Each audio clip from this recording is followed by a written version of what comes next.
Hello everyone, welcome back to our channel commerce Vidyarthi. तो आज के टॉपिक में हम डिस्कस करने वाले हैं हमारे प्रिंसिपल्स ऑफ मैनेजमेंट। ठीक है, उनके टाइप्स। ठीक है, दो टाइप के होते हैं, एक हेनरी फेयोल के प्रिंसिपल्स हैं और एक एफ.डब्ल्यू. टेलर के प्रिंसिपल है। तो आज के टॉपिक में हम डिस्कस करेंगे हेनरी फेयोल के प्रिंसिपल्स के बारे में। ठीक है, इन्होंने 14 प्रिंसिपल्स दिए हुए हैं, उनको हम आज एक एक करके डिस्कस करेंगे। तो सबसे पहला प्रिंसिपल जो इन्होंने दिया है वो है डिवीजन ऑफ वर्क।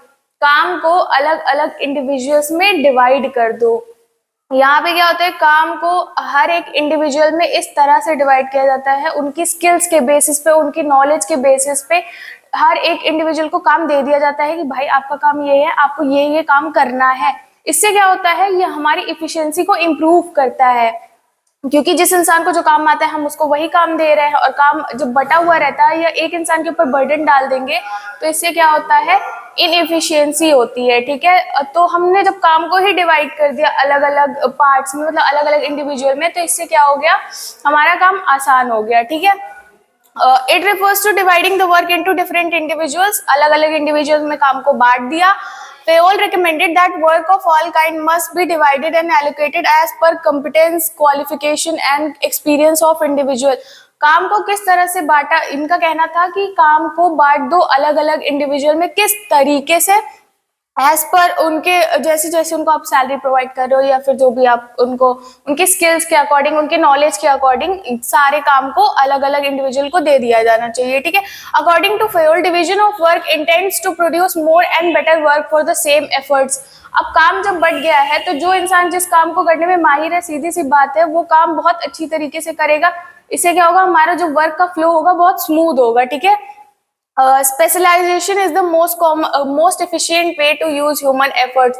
ठीक है, कोई किसी काम में अगर अच्छा रहेगा तो सीधी सी बात है, वो काम वो कोई इंसान अगर 15 मिनट में काम करे तो वो 10 मिनट में करके देगा। ठीक है, उसके बाद इसका एग्जाम्पल देखते हैं। अ बैंक है several operations like collection, payment and. इसका सबसे बेस्ट एग्जांपल है, जब हम बैंक में जाते हैं तो जो हमारा कैश कलेक्ट करने का डिपार्टमेंट मतलब होता है वो अलग होता है, चेक डिपॉजिट करने का अलग होता है। तो यहाँ पे क्या होता है, सब जो जो अपने काम में जिस काम में एक्सपर्ट होते हैं उनको उसी जगह पे बिठाया हुआ होता है। फॉर्म कलेक्ट करने का अलग काउंटर होता है, फॉर्म फिल करके भर के देने का काउंटर अलग होता है। तो यहाँ पे काम को क्या अलग अलग डिवाइड कर दिया गया रहता है। इससे काम हमारा स्मूथली फ्लो, मतलब आराम से चलता रहता है। ठीक है, कोई हौच पौच नहीं होता है। All those activities are divided and allocated to a different person in the bank. क्या होता है, बैंक में अलग अलग काम को अलग अलग लोगों में डिवाइड कर दिया जाता है। This method of doing work also improves their efficiency and make them expert in their field. वो अपने क्या होते हैं, फील्ड में क्या हो जाते हैं, माहिर हो जाते हैं। काम करते करते धीरे धीरे उनको काम करने की आदत पड़ जाती है, तो वो उसको और अच्छी तरीके से करते हैं। ठीक है, दूसरा है हमारा अथॉरिटी एंड रिस्पॉन्सिबिलिटी। अथॉरिटी मतलब अधिकार, जिम्मेदारी मतलब रिस्पॉन्सिबिलिटी मतलब जिम्मेदारी। ये दोनों को हमें बैलेंस करके चलना पड़ता है। ज्यादा अथॉरिटी मिल जाएगी तो हम उसका गलत इस्तेमाल करेंगे, और ज्यादा रिस्पॉन्सिबिलिटी मिल जाएगी तो हम क्या हो जाएंगे, इररिस्पॉन्सिबल हो जाएंगे, क्योंकि काम ज्यादा पड़ गया तो सीधी सी बात है इनएफिशिएंट हो जाता है पर्सन। ठीक है, तो इसीलिए दोनों का बैलेंस करके चलना पड़ता है किसी भी ऑर्गेनाइजेशन में। According to this principle, there should be a proper balance between authority and responsibility. दोनों के बीच में एक प्रॉपर बैलेंस होना चाहिए, जितनी अथॉरिटी उतनी ही रिस्पॉन्सिबिलिटी। ठीक है, authority is the duty which a subordinate is expected to perform. Authority क्या होती है, वो ड्यूटी होती है जो एक सबॉर्डिनेट को परफॉर्म करनी होती है। Authority and responsibility go hand in hand. Authority और रिस्पॉन्सिबिलिटी क्या होती है, हाथों हाथ ट्रांसफर होती रहती है। Authority without responsibility leads to irresponsible behaviour. Authority बिना किसी रिस्पॉन्सिबिलिटी के इररिस्पॉन्सिबल बिहेवियर की तरफ वो करती है, ठीक है, लीड करती है। फिर without authority which will make person ineffective. अगर हमारे किसी एक इंडिविजुअल के पास रिस्पॉन्सिबिलिटी अथॉरिटी है ही नहीं तो सीधी सी बात है वो इनएफिशिएंट हो जाएगा। Authority is the right to give order and obtain obedience, and responsibility is the corollary of authority. Authority क्या होता है, किसी को ऑर्डर देने का हक होता है, मतलब अधिकार होता है कि हाँ भाई हम किसी को किसी चीज को करने के लिए ऑर्डर कर सकते हैं। ठीक है, और रिस्पॉन्सिबिलिटी जस्ट इसका ऑपोजिट होता है, वो हमारा ऑब्लिगेशन होता है उस काम को करने के लिए। ठीक है, The two types of authority are official authority, which is the authority to command, and personal authority, which is authority of individual manager. ठीक है, अब इसका एग्जांपल देखते हैं। जैसे कोई रिटेल स्टोर में एक मैनेजर है, उसके पास अथॉरिटी होती है, जो अपने स्टाफ है वो उसको क्या कर सकता है, कोई भी काम दे सकता है डिफरेंट डिपार्टमेंट्स में, ठीक है। And the responsibility to ensure that employees complete, और जो काम उसने दिया हुआ होता है उसकी रिस्पॉन्सिबिलिटी बनती है कि वो काम वो जिस तरीके से करना है वो हो रहा हो उसी तरीके से, ठीक है, इफ टाइमली और इफिशिएंटली, ठीक है। तीसरा हमारा आता है डिसिप्लिन, अनुशासन। किसी भी ऑर्गेनाइजेशन को चलाने के लिए अनुशासन बहुत जरूरी होता है, ठीक है। बिना किसी रूल्स एंड रेगुलेशंस के अगर हम काम करेंगे तो सीधी सी बात है उसका कोई मतलब नहीं बनता। तो हमें क्या करना पड़ता है, रूल्स को फॉलो करना पड़ता है ताकि एक ऑर्गेनाइजेशन का जो इन्वायरमेंट है वो मेंटेन रहे, ठीक है। Discipline refers to obedience to the rules and regulation of the organisation. ये क्या डिसिप्लिन क्या होता है, जो हमारे रूल्स एंड रेगुलेशंस हैं उसकी ऑब्लिगेशंस होती हैं। Discipline requires good supervision at all level of management. Discipline हर एक लेवल ऑफ मैनेजमेंट पे अच्छा, अगर सुपरवाइज नहीं करेंगे कि डिसिप्लिन फॉलो हो रही है नहीं हो रही है, तो इससे क्या होगा, भाई डिसिप्लिन बना तो दिए गए रूल्स एंड रेगुलेशन, अब ये फॉलो भी हो रहे हैं या नहीं हो रहे, हर एक लेवल ऑफ मैनेजमेंट पे ये भी चेक करते रहना पड़ता है। According to Fayol good supervision at all level, clear and fair rules. हर एक, ऐसा नहीं है कि आप डिसिप्लिन सिर्फ लोअर लेवल ऑफ मैनेजमेंट के लिए बना रहे हो, अगर आप डिसिप्लिन रूल्स वगैरह बना रहे हो तो वो सबके लिए बनते हैं, चाहे वो हमारे मिडिल लेवल ऑफ मैनेजमेंट हो या फिर जो हमारे लोअर लेवल ऑफ मैनेजमेंट, वो रूल्स सबके लिए एक जैसे ही होते हैं, डिस्पाइट द फैक्ट वो कोई भी हो, मैनेजर हो या फिर हमारे एम्प्लॉयज हो, सबके लिए सेम होते हैं, ठीक है। And a built in system to of penalties will help to maintain discipline. अगर आप कोई भी रूल नहीं फॉलो करते तो आपको पेनल्टी देनी पड़ती है। इससे क्या होता है, हम अवॉइड करते हैं कि जो भी रूल्स बनाए गए हैं वो हमें लगातार फॉलो करने पड़ेंगे, नहीं तो हमें इसका पेनल्टी देना पड़ेगा, ठीक है। It is must for all level of management. हर एक लेवल, मैनेजमेंट के हर एक लेवल के लिए ये जरूरी होता है। Example following safety protocols. Safety protocols चाहे कोई भी ऑर्गेनाइजेशन हो वो सबको फॉलो करना पड़ता है, ठीक है। जैसे कि in a manufacturing plant workers are required to wear safety gears, gloves, helmets etcetera. अब कोई भी मैन्युफैक्चरिंग कंपनी है या फिर प्लांट है, वहां पे क्या होता है, जो वहां के वर्कर्स होते हैं और मैनेजर्स वगैरह जो पे सुपरवाइजर्स होते हैं, उन सबको क्या करना पड़ता है, हेलमेट्स पहनने पड़ते हैं, ग्लव्स पहनने पड़ते हैं, ठीक है। एंड फॉलो सेफ्टी प्रोटोकॉल्स, और जो भी वहां पे सेफ्टी प्रोटोकॉल्स बनाए गए होते हैं उनको फॉलो करना पड़ता है।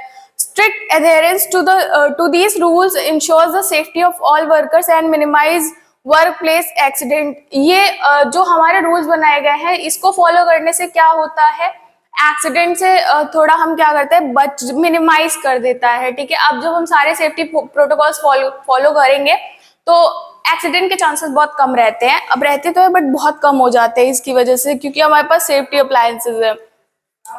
Unity of command. Unity of command मतलब हमें किसी एक ही सबऑर्डिनेट को, कोई एक ही हमारा सुपरवाइज करे या फिर कमांड, किसी एक ही इंसान से हमें कमांड मिलनी चाहिए, ठीक है।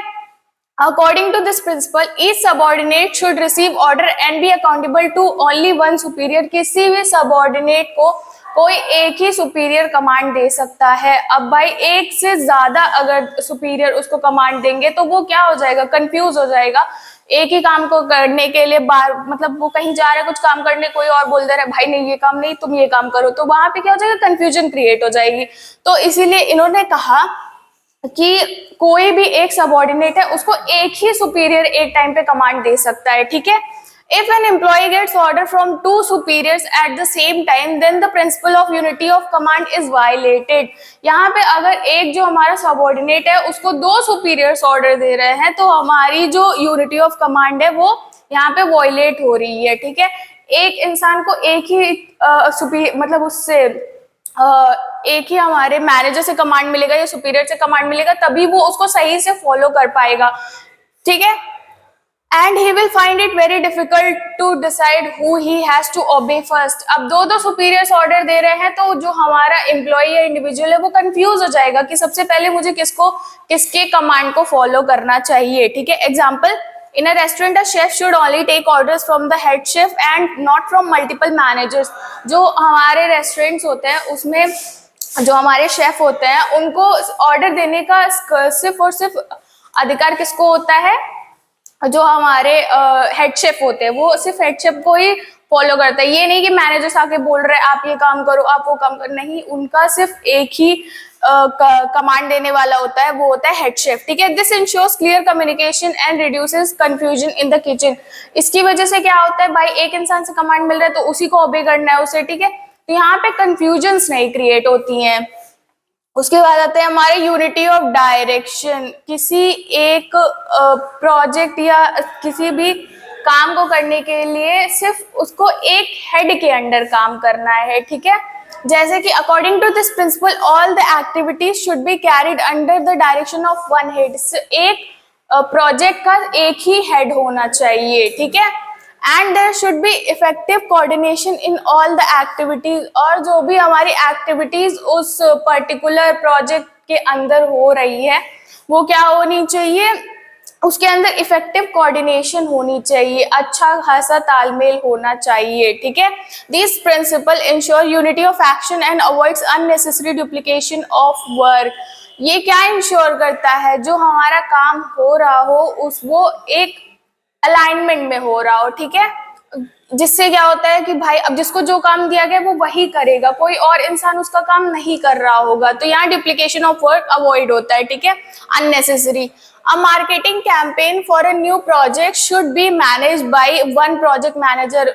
कोई एक प्रोजेक्ट डिजाइन हो रहा है या बन रहा है, मार्केटिंग करनी है उसकी, तो उसका एक ही हेड होना चाहिए, ठीक है, जो डायरेक्शन देगा कि आपको क्या इम्प्रोवाइज करने की जरूरत है, क्या नहीं करने की जरूरत है, क्या सही है, कैसे करना है, ठीक है। वो एक जो हमारा सुपीरियर होता है, जो या एक हेड होता है, वो क्या करता है, वो सारी चीजें देखता है कि उस प्रोजेक्ट की मार्केटिंग में क्या क्या चीजें हमें करनी है, ठीक है। हु ओवरसीज एडवर्टाइजिंग, एडवर्टाइजिंग का ध्यान रखता है, social media promotions and market research, insuring that all activities align with the campaign's goal. जो कैंपेन का गोल है उसको अचीव करने के लिए क्या करता है, जो सारी एक्टिविटीज है वो अलाइन रहे, ठीक है। उसके बाद हमारा आता है subordinate of individual interest to general interest. यहाँ पे क्या होता है, जो हमारे इंडिविजुअल्स होते हैं उनके इंटरेस्ट को एक कॉमन गोल में कन्वर्ट करने का काम किया जाता है, ठीक है। According to this principle, the interest of organization as a whole must prevail over the interest of individual। भाई इंडिविजुअल के क्या इंटरेस्ट है वो तो बाद में देखेंगे, सबसे पहले उनके इंटरेस्ट को हमें ऑर्गेनाइजेशन, जो हमारा ऑर्गेनाइजेशन है उसके गोल के लिए वो काम करे, ये चीज हमें मेक श्योर करनी पड़ती है कि उसके इंटरेस्ट बाद में देखे जाएंगे, पहले उसका जो इंटरेस्ट है उसको किसके टुवर्ड्स ले जाना है, हमें ऑर्गेनाइजेशन का जो गोल है उसके टुवर्ड्स ले जाना है, ठीक है। According to this principle, the interest of the organization as a whole must prevail over the interest of individual. Simply put, the interest of organization should be placed above interest of employees। हमारे employees की क्या interest है उससे फर्क नहीं पड़ता, पहले हमें अपने organization के जो goal है उसको प्रायोरिटाइज करना है, ठीक है। बाद में फिर आपके जो भी आपके इंटरेस्ट है उसका ध्यान बाद में रखा जाएगा। सबसे पहली चीज है कि हमें हर एक इंडिविजुअल को जो एक ऑर्गेनाइजेशन में काम कर रहा होता है उसका इंटरेस्ट सिर्फ ऑर्गेनाइजेशन के गोल को अचीव करने के लिए होना चाहिए। It is the duty of manager to reconcile them. ये मैनेजर की ड्यूटी होती है, ठीक है, इस काम को देखने की। A salesperson might want to close a deal by offering a steep discount to a client। अब ऐसे जैसे हम कपड़े वगैरह खरीदने जाते हैं मॉल में, तो जो वहां का सेल्स पर्सन है वो कुछ मतलब हमें डिस्काउंट देके क्या करना चाहता है कि डील को क्लोज करना चाहता है, लेकिन वो ऐसा तब तक नहीं कर सकता है कि भाई अगर कंपनी की पॉलिसी है कि हम 10% डिस्काउंट दे सकते हैं तो वो उससे ज्यादा डिस्काउंट आपको नहीं दे सकता है, क्योंकि वो कंपनी की पॉलिसी के अगेंस्ट हो जाएगा। अपनी मर्जी से वो यहाँ पे ये चीज नहीं कर सकता है। However, if the organization's policy is not to offer discount beyond a certain point, the salesperson should adhere to the company's rule for the great good of the company's profitability। यहाँ वो अपने मन से काम नहीं कर सकता है, ठीक है। वो चाहता है कि हाँ मैं 15% या 12% डिस्काउंट देके काम डील को क्लोज कर लूं, बट नहीं, अगर वो कंपनी की पॉलिसी के अगेंस्ट है तो वो ये काम नहीं कर सकता है। अगर वो ऐसा करेगा तो कंपनी नुकसान में चली जाएगी, जो कि किसी भी ऑर्गेनाइजेशन के लिए सही नहीं है, ठीक है। उस तो फिर वहां एम्प्लॉई तो नुकसान करा रहा है, तो वो उसको फॉलो करेगा कि कंपनी की जितनी पॉलिसी रहेगी उसी के अकॉर्डिंग वो काम करे। अगर वो 10% डिस्काउंट देना चाहती है तो वो 10% डिस्काउंट देगा, अपने मन से कोई काम नहीं कर सकता वो, ठीक है। रेम्यूनरेशन ऑफ एम्प्लॉयज जो हमारी सैलरीज वगैरह होती हैं, ठीक है, या फिर जो भी बोनस वगैरह होता है वो सबके लिए एक बराबर होना चाहिए, ठीक है। According to this principle remuneration should be fair and satisfactory to both employees and the organisation. जो हमारी रेम्यूनरेशन होती है वो एम्प्लॉयज और ऑर्गेनाइजेशन दोनों के लिए ही क्या होनी चाहिए, फेयर और सेटिस्फैक्टरी होनी चाहिए। कि एम्प्लॉय को लग रहा है भाई मैं काम तो 50,000 वाला कर रहा हूँ, मिल मुझे 20,000 रहा है, तो इस तरह से नहीं भाई, उसके हिसाब से भी तो कुछ उसका काम जिस तरह से है उसी तरीके से उसको सैलरी देनी चाहिए, ठीक है। तो this principle leads to harmonious relation in the organisation. भाई सीधी सी बात है, जब एम्प्लॉय भी खुश और ऑर्गेनाइजेशन के गोल भी अचीव हो रहे हैं, साथ साथ ऑर्गेनाइजेशन भी खुश कि हाँ भाई हम ये काम सही तरीके से कर रहे हैं, तो यहाँ पे जब दोनों ही खुश है तो सीधी सी बात है जो हमारे वर्क का एनवायरनमेंट होगा वो हार्मोनियस होगा, ठीक है। Fair remuneration should be determined based on government rules related to wages, financial position of the organization, nature of work and cost of living।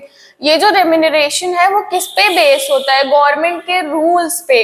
जैसे टीचर्स के लिए होता है, अभी रिसेंटली हुआ है कि उनका 8वां वेतन लागू होने वाला है, तो ठीक है, इसके अकॉर्डिंग ऑर्गेनाइजेशन को भी वही रूल्स फॉलो करने पड़ेंगे कि हाँ अगर किसी की स्किल्स 50,000 वाली है तो उसको 50,000 ही देने पड़ेंगे उसको, डिस्पाइट द फैक्ट वो लड़की है लड़का है। जेंडर बायस नहीं होना है यहाँ पे हमें, ठीक है, किसी भी चीज से, चाहे वो छोटी जात को चाहे बड़ी जात को, इससे कोई फर्क नहीं पड़ता। हमको सबके लिए सेम चीज ही फॉलो करनी है। कंपनी की फाइनेंशियल पोजीशन कैसी है ये चीज उस पर भी डिपेंड करता है, और काम का नेचर ऑफ वर्क, ठीक है, जो हमारा काम का तरीका होता है, ठीक है भाई, जरूरी नहीं है कि सब 50,000 वाला ही काम करे, कोई 20,000 वाला काम करे तो उसको उसी तरीके से सैलरी भी दी जाती है।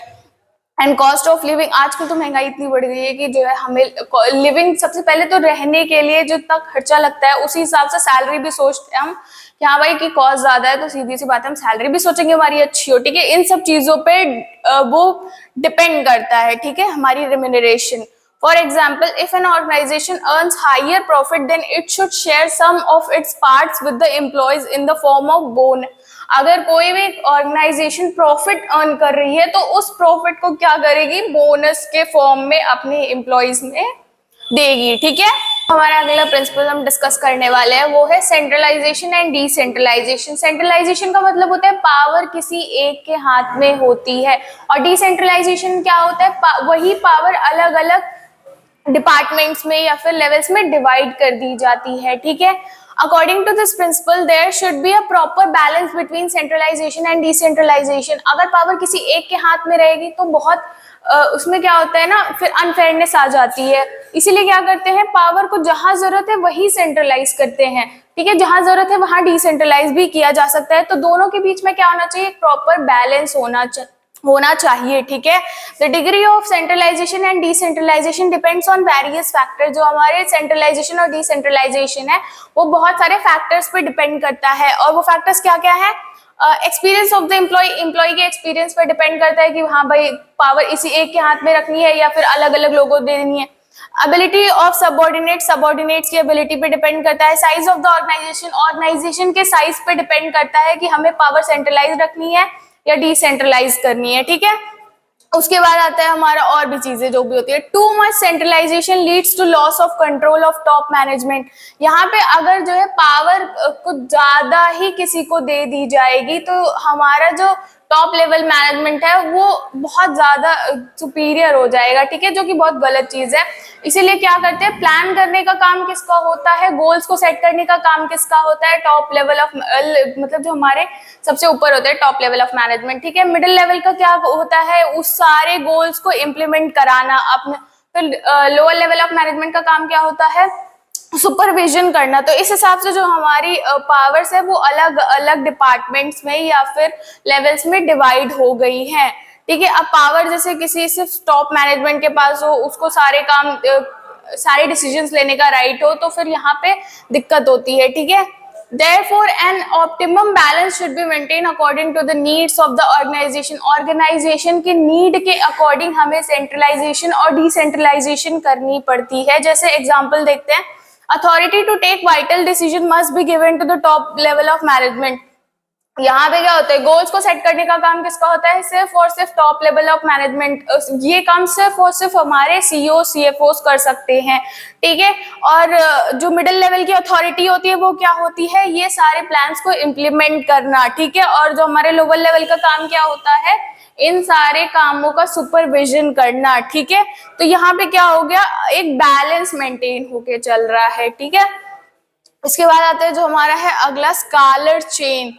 यहाँ पे क्या होता है, किसी भी ऑर्गेनाइजेशन में एक चेन फॉलो होती है कम्युनिकेशन की, टॉप लेवल से मिडिल, मिडिल से लोअर, ठीक है. मिडिल वाला डायरेक्ट जो है इन दोनों के बीच में, टॉप और लोअर के बीच में एक ब्रिज का काम करता है. ऐसा नहीं है कि lower level management direct top level management से बात कर सकता है, नहीं. यहाँ पे एक चेन को फॉलो करना पड़ता है.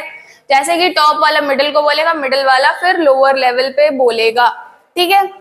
Scholar chain is a management principle that refers to the clear, unbroken line of authority and communication from the top of the organization hierarchy down to the lowest level. ठीक है, यहाँ पे क्या होता है, जो अथॉरिटी और कम्युनिकेशन होती है वो एक चेन फॉलो करके चलती है, टॉप से मिडिल, मिडिल से लोअर. वो भी ब्रेक नहीं होती है, टॉप वाला डायरेक्ट लोअर के पास नहीं जाएगा, लोअर वाला डायरेक्ट टॉप के पास नहीं जाएगा, ठीक है. This principle emphasizes the importance of a well-defined hierarchy of authority to ensure smooth communication, accountability, and effective decision making within the organization. ये प्रिंसिपल क्या करता है, एक हायरार्की को फॉलो करता है अथॉरिटी की, ठीक है. किस लिए, ताकि जो हमारा कम्युनिकेशन हो वो स्मूथ रहे, ठीक है. उसके बाद आता है हमारा जो डिसीजंस होते हैं वो भी एक ऑर्गेनाइजेशन के अंदर जो लिए जाते हैं वो इफेक्टिव हो. किसी एक को जरूरत से ज्यादा अगर हम पावर दे देते हैं तो फिर वहां पे दिक्कत होती है. जैसे एग्जांपल देखते हैं एक रिटेल बिजनेस का, hierarchy. In a retail store the store manager is at the top of the scholar chain. यहाँ पे क्या होता है, जो स्कॉलर चेन होती है उसका जो टॉप पे रहता है वो कौन होता है, स्टोर मैनेजर. उसके बाद कौन रहता है, हमारा असिस्टेंट मैनेजर रहते हैं. उसके बाद कौन रहते हैं, सुपरवाइजर रहते हैं. उसके बाद कौन रहते हैं, सेल्स एसोसिएशन. तो यहाँ पे एक चेन फॉलो हो रही है. पहला हमारा स्टोर मैनेजर हो गया, उसके बाद असिस्टेंट हो गया, फिर सुपरवाइजर हो गया, फिर उसके बाद हमारे आ गए सेल्स एसोसिएशन वाले. अब कम्युनिकेशन की फ्लो कैसे होती है, जो टॉप वाला होता है वो मिडिल को करता है, फिर मिडिल वाला क्या करता है, लोअर को करता है. If a sales association faces an issue with inventory और a customer complaint, they report it to the supervisor. जो हमारा सेल्स एसोसिएशन वाला है, अगर उसे कोई प्रॉब्लम आ रही है या कोई कस्टमर की कंप्लेंट है तो वो किसे रिपोर्ट करेगा, सुपरवाइजर को रिपोर्ट करेगा. और सुपरवाइजर किसे रिपोर्ट करेगा, असिस्टेंट मैनेजर को रिपोर्ट करेगा, ठीक है. तो इसी तरह से ये जो चेन है ये फॉलो होती रहती है. If the supervisor cannot resolve it, it escalate to the store manager. अगर वो जो हमारा सुपरवाइजर है वो नहीं वो चीज सही से कर पा रहा है, प्रॉब्लम को सॉल्व नहीं कर पा रहा है, तो वो किसे जो है ये ट्रांसफर कर देगा, हमारे स्टोर मैनेजर मतलब असिस्टेंट मैनेजर को. ये चीज वो यहाँ पे क्या कर देगा, उनके पास भेज देगा वो कंप्लेंट, ठीक है. ऑर्डर, यहाँ पे ऑर्डर का क्या मतलब है कि जो चीज जो कोई भी इंडिविजुअल उसकी एक प्रॉपर जगह होनी चाहिए ऑर्गेनाइजेशन में, ठीक है. According to this principle there should be a proper place for everything and everyone. किसी भी ऑर्गेनाइजेशन में हर एक इंसान के लिए और हर एक चीज के लिए एक प्रॉपर प्लेस होना चाहिए. Henri Fayol emphasized on 2 types of order, ठीक है. यहाँ पे 2 टाइप के ऑर्डर को इन्होंने क्या किया है, एम्फसाइज किया है, जो कि है material order and social order, ठीक है. In material order there must be a plan for everything. हर एक चीज के लिए एक प्लान होना चाहिए, ठीक है. It ensures to fix a place for various material tools. जैसे जो हमारे रॉ मटेरियल्स होते हैं प्रोडक्शन के लिए वो वेयर हाउस में होते हैं, तो उसकी एक प्रॉपर जगह होती है. तो किसी को भी कभी भी किसी चीज की जरूरत पड़ेगी वो वेयर हाउस में जाएगा तो वहां से रॉ मटेरियल्स को कलेक्ट कर लेगा, ठीक है. Whereas in social order there must be an appointed place for every employee. Social order का क्या मतलब है, हर एक एम्प्लॉय के लिए एक जगह होनी चाहिए ऑर्गेनाइजेशन के अंदर, ठीक है, which ensures a proper and fix place cabin for each employees. हर एक एम्प्लॉय के लिए एक प्रॉपर और फिक्स प्लेस क्या करता है, रखना पड़ता है, जैसे कैबिन हर एक एम्प्लॉय के लिए। Example, in a warehouse goods are organise by category and store in designated areas. एक वेयर हाउस के अंदर क्या होते हैं, जो हमारे गुड्स होते हैं वो अलग अलग जगह पे रखे हुए होते हैं, ठीक है, making it easy for workers to find product quickly and minimise the time spend searching. अगर यही चीज हम एक ऑर्डर में चीजों को ना रखे तो क्या होगा, हॉच पॉच क्रिएट होगा कि कोई भी जाएगा पहले ढूंढने में, उसका आधा टाइम वेस्ट हो जाएगा, ठीक है। उसके बाद आता है हमारा प्रिंसिपल ऑफ इक्विटी। हर किसी को, पॉज करिए, एरो, बस ठीक है, ठीक है। इक्विटी, हर किसी को एक बराबर ट्रीट करना है, किसी भी चीज पे डिस्क्रिमिनेशन नहीं करना है, चाहे वो लड़का हो, लड़की हो, किसी भी कास्ट की हो, किसी भी रिलीजन की हो, किसी भी बेसिस पे हमें किसी के लिए डिस्क्रिमिनेशन नहीं करना है। हर एक एम्प्लॉय को ऑर्गेनाइजेशन में बराबर ही ट्रीट करना है, ठीक है। According to this principle, there should not be any discrimination among employees. Employees के बीच में कोई भी भेदभाव नहीं होना चाहिए based on religion, caste, language और nationality, ठीक है।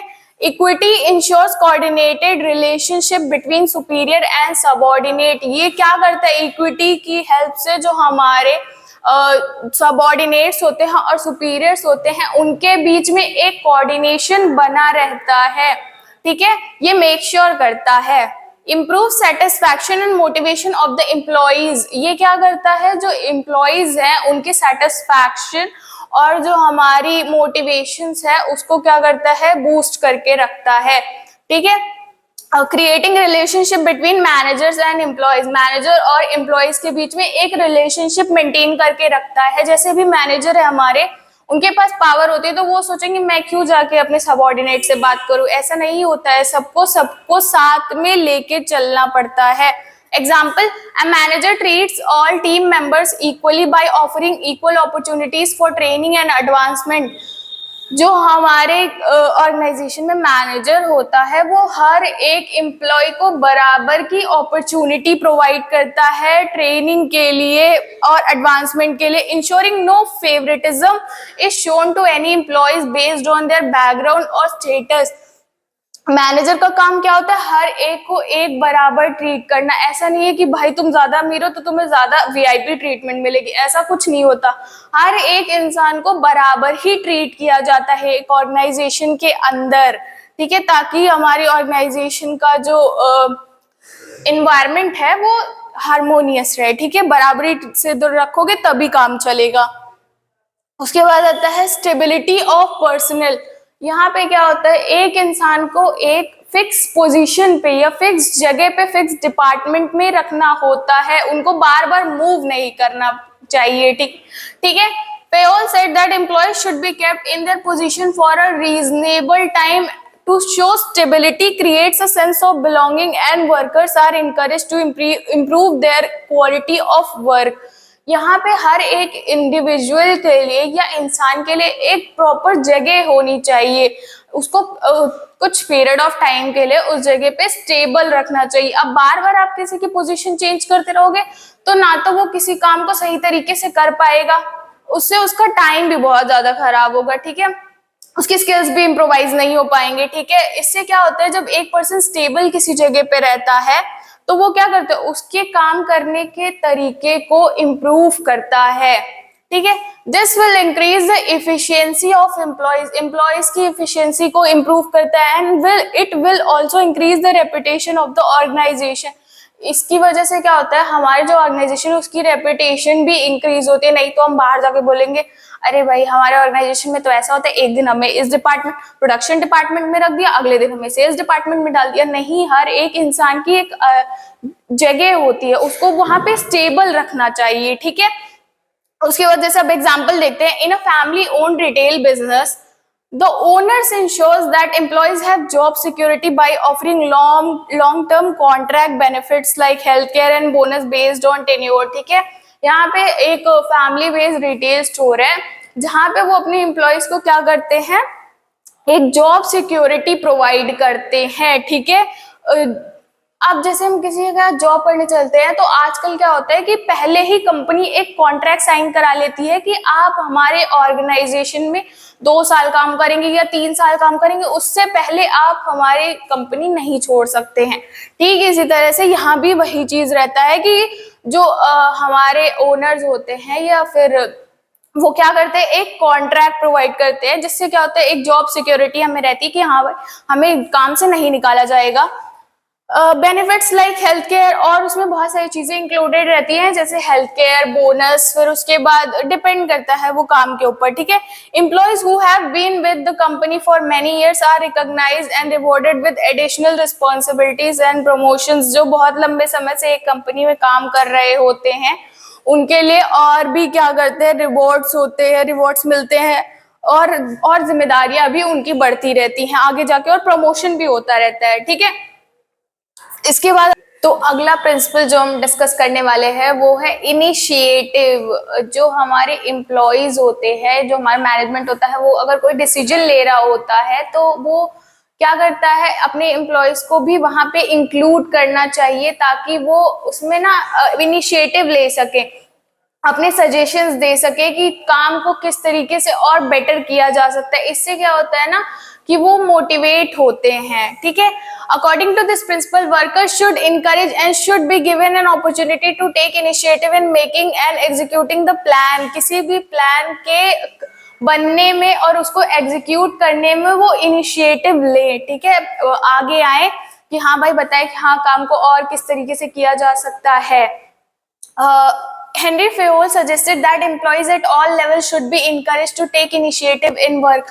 जो हर एक लेवल पे हमारे एम्प्लॉयज होते हैं उन सबको इनकरेज करना चाहिए काम में इनिशिएटिव लेने के लिए। It motivates employees to work better and take more interest in the organisation. इससे क्या होता है, जो हमारे एम्प्लॉयज होते हैं वो और मोटिवेट होते हैं ऑर्गेनाइजेशन के इंटरेस्ट में। ठीक है, गोल को अचीव करने में। जैसे एग्जांपल हो गया, a tech company encourages its software developers to suggest new features for their product. अब कोई टेक कंपनी है, वो अपने सॉफ्टवेयर डेवलपर्स को कहती है कि भाई अगर कोई प्रोजेक्ट बन रहा है या प्रोडक्ट बनने वाला है तो उसमें और क्या चीजें हम इंक्लूड कर सकते हैं या क्या इम्प्रोवाइज कर सकते हैं जिससे उनका प्रोडक्ट जो है और बेहतर तरीके से दिख सके। ठीक है, this culture of innovation leads to improvement in their product. इससे क्या होता है, उनके प्रोडक्ट में भी इम्प्रूवमेंट आती है और जो उनके वर्कफोर्स है वो भी इंगेज रहती है, वो भी अपना इनिशिएटिव लेती रहती है भाई कि हाँ सजेशन देती रहती है टाइम टू टाइम। ठीक है, स्पिरिट द कॉर्प्स, यहाँ पे क्या होता है, आई को रिप्लेस करके हम वी पे फोकस करते हैं, मतलब एक टीम स्पिरिट। ठीक है, spirit de corps is a principle of management that refers to the spirit of unity. यहाँ पे फोकस किस पे होता है, यूनिटी पे, टीम वर्क पे, and mutual respect among the members of the organisation. और ऑर्गेनाइजेशन के अंदर जितने भी लोग हैं सबके अंदर एक सेंस ऑफ म्यूचुअल रिस्पेक्ट होना चाहिए। It emphasizes creating a positive and cooperative atmosphere where employees work together towards a common goal। ये क्या करता है, ऑर्गेनाइजेशन में एक ऐसा पॉजिटिव एनवायरनमेंट क्रिएट करता है जिसमें एम्प्लॉयज हमारे एक पर्टिकुलर गोल के लिए काम कर रहे होते हैं। The principle encourages collaboration, strengthens morale and enhances overall productivity by fostering a sense of collective identity and mutual support within the organisation. इसकी वजह से क्या होता है, जो हमारे एम्प्लॉयज उसके होते हैं उनके मोरल को बूस्ट करता है और जो हमारी ओवरऑल प्रोडक्टिविटी है उसको भी बढ़ाता है। ठीक है, जैसे एग्जांपल देख लेते हैं अब। In a military organization, spirit de corps is essential for ensuring that soldiers work together under stressful and dangerous condition। जो हमारी मिलिट्री ऑर्गेनाइजेशंस होती हैं वहाँ पे टीम स्पिरिट बहुत ज्यादा जरूरी होती है किसी भी सिचुएशन में। ठीक है, किसी भी डेंजरस या स्ट्रेसफुल सिचुएशन के लिए। अगर वो एक साथ मिलके काम नहीं करेंगे तो वहां पे प्रॉब्लम्स आने लगेंगी। The camaraderie and mutual respect between soldiers lead to strong sense of unity and loyalty to one another and to the mission।